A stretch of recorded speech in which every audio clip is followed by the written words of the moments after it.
Hey guys, what's up? It's MatchPoint here, and in today's video I'm going to be giving you the ultimate operator guide for Smoke.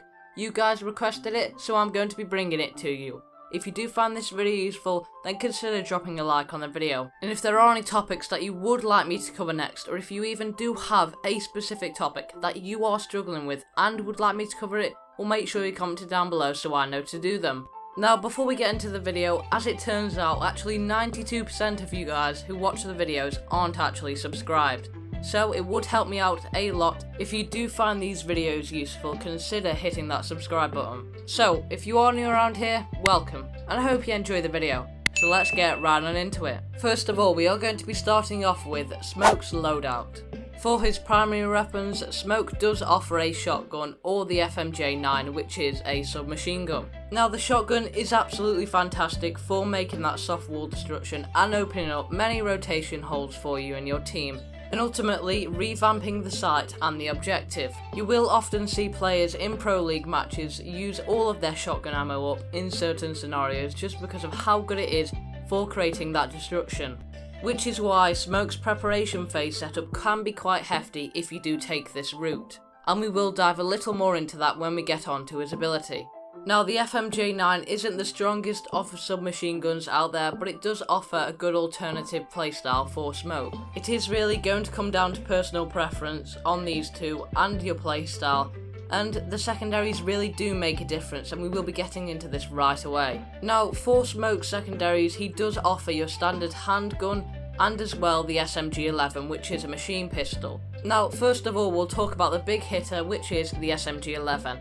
And it is a fantastic weapon in Siege, and personally, one of my favourites if you can control the recoil on it. The SMG-11 does have an extreme fire rate, but it does only have 17 in each magazine, which will require you to be more accurate and precise. However, the only downside really to this SMG-11 has got to be the recoil, and people do struggle to control it. This has got to be the main factor as to why people don't use it, but I am going to be giving you a few tips and tricks to counteract this so you can be successful with the SMG-11. Now remember, when using the SMG-11, since you also do only have those 17 bullets in one magazine, you don't want to be firing your shots all at once and holding it down. Instead, you should be tap firing gently in some occasions. But the main thing for me on how I mastered the recoil with the SMG-11 was simply by running it over and over again when I would warm up with the SMG-11 instead. For example, I would do my usual routine of warming up. However, if you are struggling to warm up, then there will be a card in the top right if you do require that information,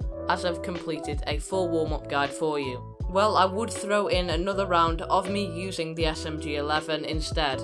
Now, for when I wanted to be in those intense situations and simply flicking onto each enemy, I was going to be using Sledge and obviously taking that SMG-11 to practice the recoil, but instead I would have it on the classic mode. Now, for accuracy and precision training in the training grounds, I would instead take Smoke and switch it up to the defender side of things. Overall, this method did really help me to master that recoil over time, and just remember, be patient as it is going to require time. Now, a common loadout that you will see for Smoke, and it is kind of a combo, is going to be that shotgun and the SMG-11. It is my favourite loadout to use with Smoke, and I would recommend trying to get used to it, as Smoke really can teach you a lot. And in this scenario, you would go really heavy on that shotgun use with Smoke in that preparation phase to set up multiple rotation holes, any murder holes, any lines of sight that you can get on the enemy, and really set you and your team up for victory.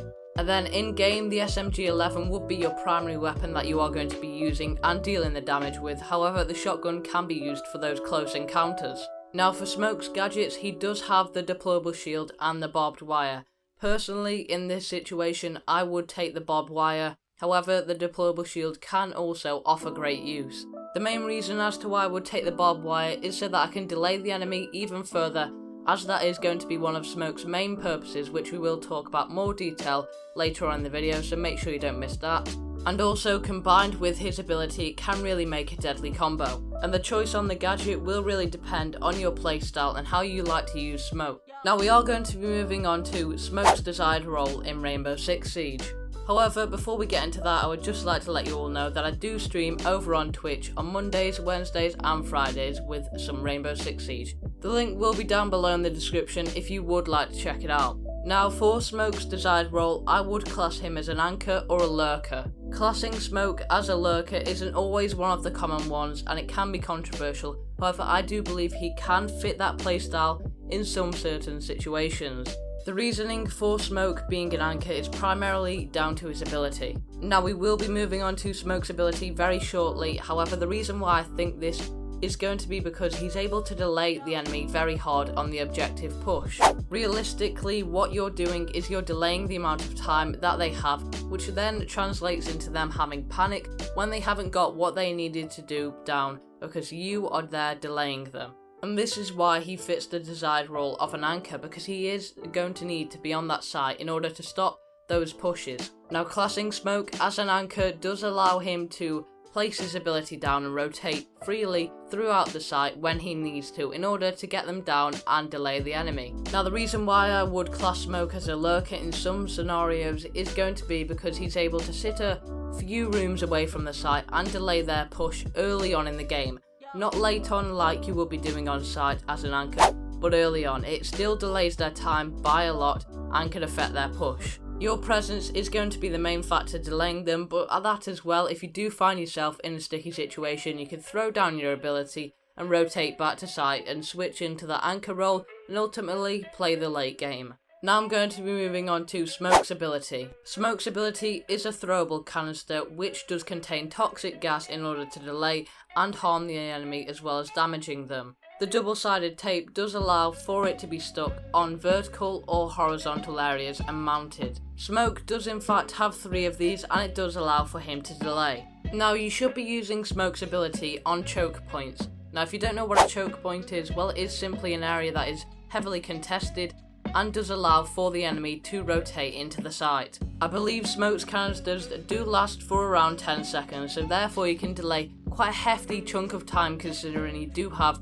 3 of these. But you also need to bear in mind that you are the only one on your team who is immune to the toxic gas inside of them. Your teammates aren't and will take damage just like the enemy. Now, relating back to when I said playing a lurker role as Smoke could be quite controversial, and it is going to be because I would recommend you to keep his smoke canisters for as long as you can till the end of the game. Now, the reason as to why I would recommend you to do this is because it is going to be arguably when they are most effective, because there the enemy is going to be rushing on in and you're able to delay them and completely wall off the site. Your 3 smoke canisters can delay a whole push from one side for 30 seconds. So the lurker role for Smoke can be adapted slightly, however I would recommend the anchor. Now, as well as this, for Smoke you should be staying alive as long as possible. You need to be there until right at the end, which does kind of follow on from the last one, as you need to be there to stop that push right at the end when your team needs you most, and it is crucial. Therefore, you should be making smart decisions and not making those stupid plays. I have covered a whole video on this as it is a really big factor and aspect as to why players die in Siege. Now, there will be a card in the top right if you do require this information, as it will help you to excel as Smoke. And time is going to be on your side. As every defender, you do have time on your side. You should be waiting and delaying, and ultimately the enemy have got to come to you. So simply wait for them to make their move. And then later on in the round, when they begin pushing in through the site, you can delay them for that 30 seconds. And as well, the toxic gas can be quite deadly, so you may even find you picking up a few kills yourself. But not only this, it is very easy to deny the diffuser getting planted with Smoke, as you are able to deploy your toxic gas and therefore block off that whole area and down and injure anyone who is going to be planting and even kill them. In my opinion, Smoke is a really strong operator for that area denial and ultimately helping your team out by anchoring down the site, delaying the enemy and even picking up a few kills. And as well, what a fantastic loadout he does have with that SMG-11 and the shotgun. If you are going to be moving on to a different operator and learning them, well, make sure you check out my other operator guides, as I've covered a lot of them. And that is going to be it for today's video, guys. I hope you have all enjoyed. If you did or you found this video useful, then make sure to leave a like on the video and subscribe for more tips and tricks like this. If you would like to check out my recent video, well, there will be a card at the end. And I'll catch you guys in the next one. Bye bye.